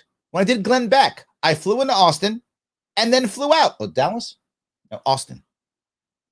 I forgot Texas. I forgot what city I went to, tell you the truth. Dallas, I think it's Dallas, right? Yeah, I flew to Dallas and then flew back out. That was it. I had to get in and get out. I got events to do. I get what she's saying. The president was actually late to the Platinum Plan rollout. And so by the time we got to the tarmac and got out of there, we were too late, which was unfortunate. But, you know, we made it up to the Montgomery County Committee after that. But that is why we did that. It was all about getting out there and doing what we had to do. This wasn't like me taking luxury flights, just hanging out. That wasn't a thing. But you could actually go to my YouTube channel and see the day that I went to do the Platinum Plan. That's the funny part. She has everything on her social media. So if she's trying to hide her stuff, she's really bad at it. Like, I mean, maybe she's that bad, but man, like she's really bad at it if she's trying to hide her stuff. It's not going well for her at all if she's trying to hide it. Really bad. Rollout in Georgia, you can see me walking on the tarmac. You can actually see the whole behind the scenes and why we did it the way we did it. It's available for everybody to see. There we go. You know, the crazy part about this, I know a lot of people want to hear about the money. Oh, the Democrat operatives, which is really weird to say. Yeah, the Democrat, here, I love this part. You hire Democrats to help you win an election in a democratically dominated district. Yeah. So this is probably what hurt us the most. And then I don't need to go through all that. But hold on. She's hurt us the most. And here's the reason why she's going to say this. A lot of her donors, as a lot of mine were and still are for you guys who support me, thank you so much, are smaller donors. $10, $25, a common thing. Many of those people don't know how this works when it comes to what she's doing. And when they hear that Democratic operatives are being funded, if you're a hardcore Republican and you hear that, you're going to take it. You're like, no, I'm not giving her my money. And you're going to watch the donations just all of a sudden plummet. They're not going to want to do that. And I get it. If you're a Republican, why would you want to give Democrats money? Makes sense. I get it, right? Why would you want to? She's going to explain why in a second. This is what hurt us the most.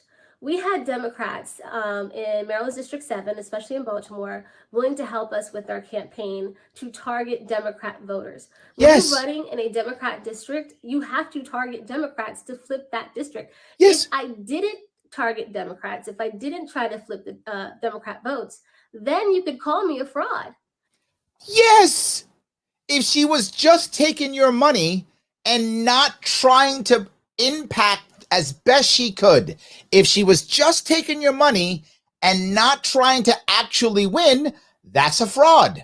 One of the reasons why I busted my rump when I ran for office until the last day. For those of you who remember, I was live for 3 hours on election day, telling people to go to the polls and vote for me. I busted my ass up until the last minute because you guys gave me money and time and energy, and I wanted to make sure I could do the best that I possibly could do. I wanted to make sure I had the best chance of getting the best impact possible.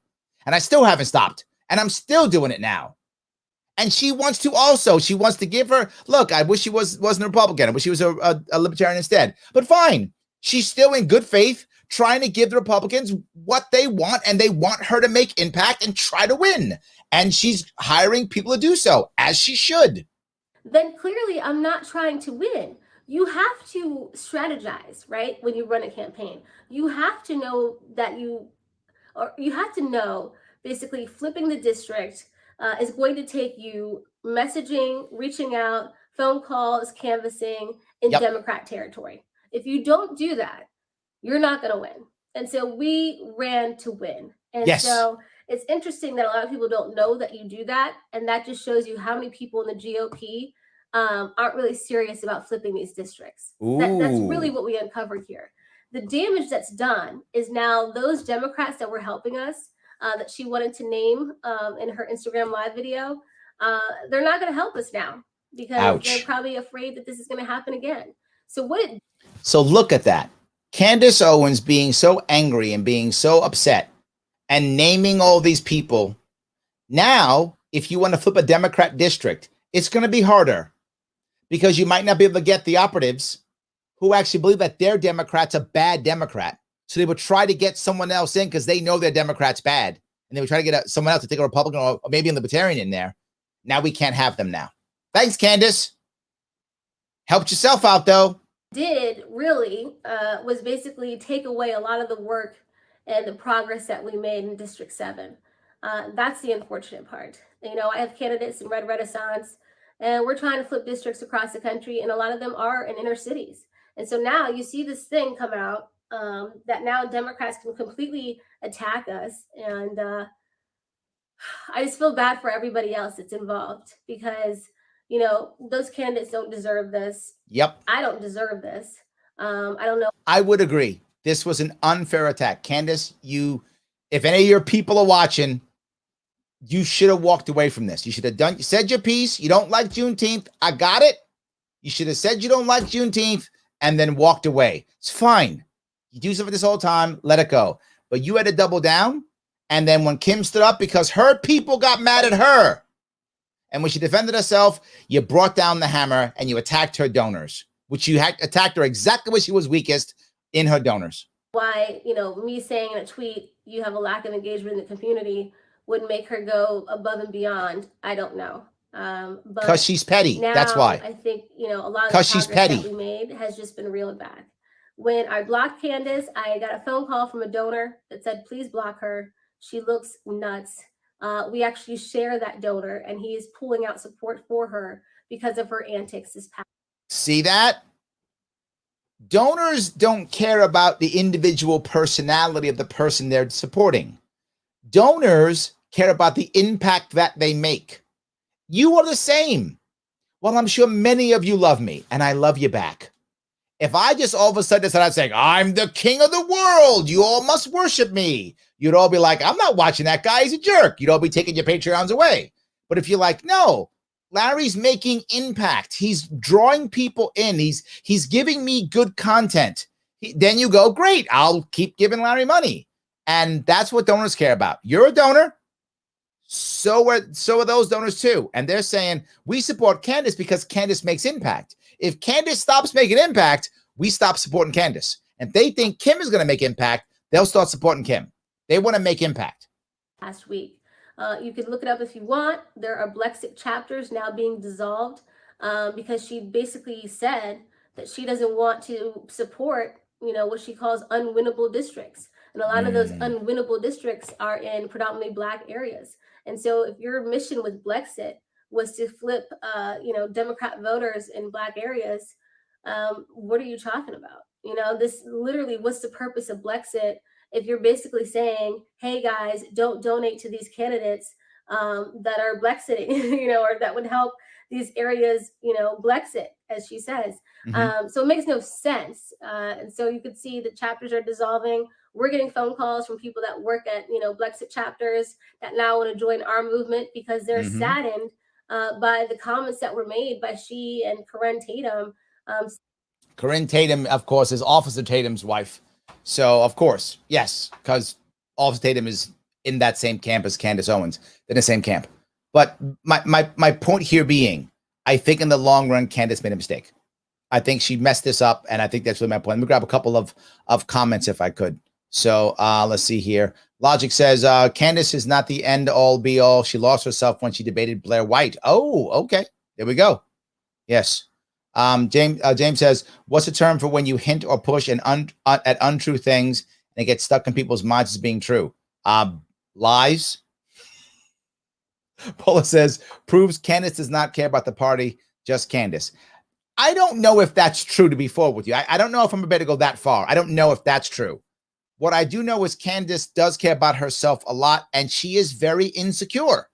So she becomes petty, and this is petty. This should never have happened. This is completely Candace's fault. She's the senior person. She's the more powerful person. She's the bigger person in this.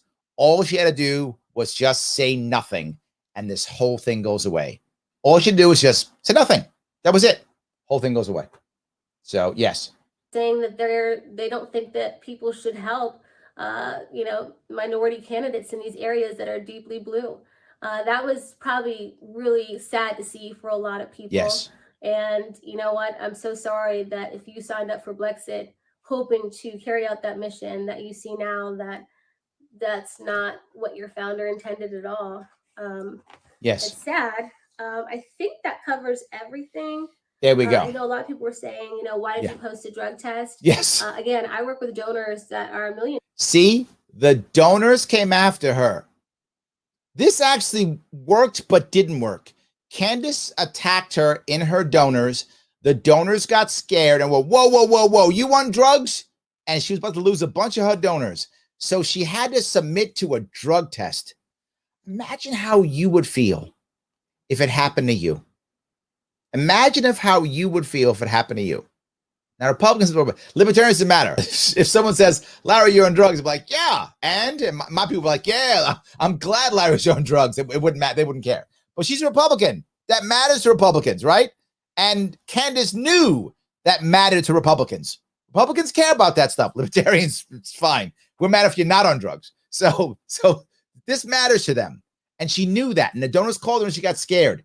Imagine if you had to, if your integrity was being attacked so much, you had to submit to a drug test. And these people want to throw support behind my candidates in Red Renaissance. Of course, you want to make sure that your donors know that you're not on drugs. So she says, my candidates. Kim is supporting other candidates. Now, again, I wish they weren't Republicans. I wish they were libertarians. But I'm just saying, she's doing what she thinks is right in her own world, right? And in theory, Candace should be supporting her. When I support other candidates, you guys see me support libertarian candidates all the time. Every week I do Libertarians Drinking Coffee Live. Last night I had Jeff Hewitt on. I'm supporting other candidates all the time. Today, so you notice today I had Stacey Pressman on. So I'm supporting libertarian candidates, of course. And libertarian donors aren't getting mad at me or going, how dare you? They're going, good job, Larry. Please don't stop. Because if you're libertarian, you would care. If you're a Republican, you should be supporting Republican candidates, right? You've been accused of doing drugs. And so, yes, I thought that was very relevant to this story. You know, I think this whole thing was to take a swipe at my career, obviously. Yep. 100%. And to swipe at, you know, the donor class that's been helping us. You know, luckily, a lot of donors reached out and said, we don't buy the story and we support you 100%. I'm on my way to Orlando now. My event has not been canceled. I will be on a panel with Congressman Byron Donalds, and I'm going to go back to life as usual. If you feel that anything doesn't add up and there's nefarious action here, you know, call for an investigation. That's what I'm saying. Investigate me. Call the authorities. I've never been under investigation because I haven't done anything wrong. That's my point. If she really thought it was bad, why aren't you calling cops? I've never had access to the money. There is no evidence of money laundering from anyone, not even my treasurer. And we left close to $1 million in the bank. You know, I didn't pay myself a salary, which you would have saw if you looked at my FEC report. Many candidates do, especially when they raise that much money. And so I'm so sad that it has taken, you know, all of this to address this. But hopefully, you know, this answers questions. If not, I don't know what to tell you. We have a lot of people, you know, working behind the scenes as far as lawyers. So she then goes on later on to show this other woman who now explains where the money went. And I'm real brief on this. And how campaigns work. What happens is when you get to the end of your campaign. Yes. That's when everything counts. Yes. So you spend however much time you can raising as much money as you can. Why? Yes. Because you have to pay for all the people that are going to contact your voters and all the different ways that they're going to do that. It's bingo. marketing. These are I'll stop with that, but she just begins to explain how you spend all that money at the end of a campaign. Yeah. So it's weird. All of that time and energy, all of that Candace Owens spent, Kim did a 20-minute video and explained it all. Here it is. Here's it all. My question is, where's the cocaine and the strippers? That was just made up. This was terrible. This was terrible. And I know when I do Candace Owens stuff, a lot of people really like Candace, and I get it. And look, she's not always wrong. I'm not saying that. I'm saying she's mean. I'm saying she's petty. I'm saying she's obviously insecure and can't stand anybody else being in her world. That's what I'm saying. And she should change what she's doing and stop being a grifter and help the people who she says she wants to help. She'd be much better if she did that. And I wish she'd stop saying things that dump on the black community all the time. It bothers me. You might go, Larry, why does it bother you so much? Because she's black? Yes, it does.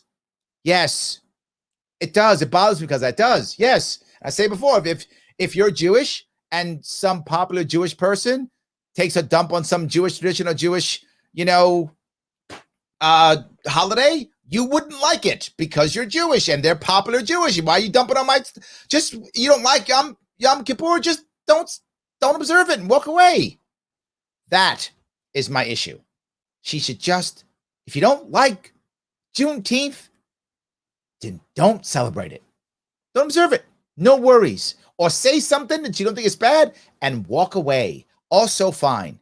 But Larry, she has every right to say her opinion. She does. Every right she does. And I have every right to call her a mean, insecure, petty little person. So I guess we're even then, aren't we? We're even. You should stop hating black people so much. You're one of us. You should probably stop it, is what I'm saying. You don't have to. You don't have to. But you should. That's all I'm saying. So, all right, I got some mean girl energy. Yes, absolutely. Again, she's awful. Yes. Yes. All she does is hate in the black community. It's awful. Yes. What a grifter. Wow. Think con artist. Wow. Hammer, hammer, hammer. Okay. Yes. I guess the hammer people are here today. I happen to agree. Yes. I happen to agree with you completely. But that's my point. Guys, please follow me on Twitter. It does matter. These little pieces count. This was only on Sharpe stuff. Please do that. Please follow me on Facebook. Please follow me on YouTube. But more important to all that stuff, if from these Sharpe pages that you're watching me on now, if you share to other pages from the Sharpe, it will bring people to the Sharpe properties. This way, when they cancel me, when Candace Owens gets mad and has whatever, Facebook cancel me, actually not Facebook, YouTube cancel me or whoever, when they cancel me on Larry Sharpe, I'll still have Sharpe properties here to still produce a whole bunch of goodies without having to run behind a paywall. That's what I'm hoping for. I don't want to have to run behind a paywall. That is, terrible. I don't want to have to run behind a paywall if I don't have to. I'd appreciate not doing that. So thank you for doing all of that. Guys, of course, if you can, take the World's Smallest Political Quiz. It does matter. Every time you click that link, you're letting my donors know that you care, that it matters, and they keep supporting. I need my sponsors to keep supporting the show. So please click that. It's free. It takes you a minute, and please share it. It does matter. If you've got some cash, support the show. Patreon.com/Sharpe. If you can throw me $10 a month, that'd be awesome. It helps to keep everything going. We got a lot of stuff going on. All right, guys. I want to say thank you so much for this evening. Hold on. I got one more last thing. Christian just popped in. Haven't tuned in for a while, and this episode just reminds me of how great Larry is. Oh, thank you. I'll be tuning in more consistently. I apologize for my previous wrongdoing. I still love you. All good, Christian. And all you guys, I put a lot of stuff out. If you can't watch it all, I get it. But I hope you'll enjoy some of it. I hope it's enlightening in many ways, and you see different spins of what I'm trying to achieve, and I hope you can share it. Guys, have a great night. Tomorrow night, I am debating Dylan Burns here, 7 p.m. on foreign policy. So we're having a discussion, not a debate. He calls it a debate. It's fine. We can debate. He can beat me up if he wants to. I'm calling it a discussion. I think we'll enjoy it. I'll see you tomorrow.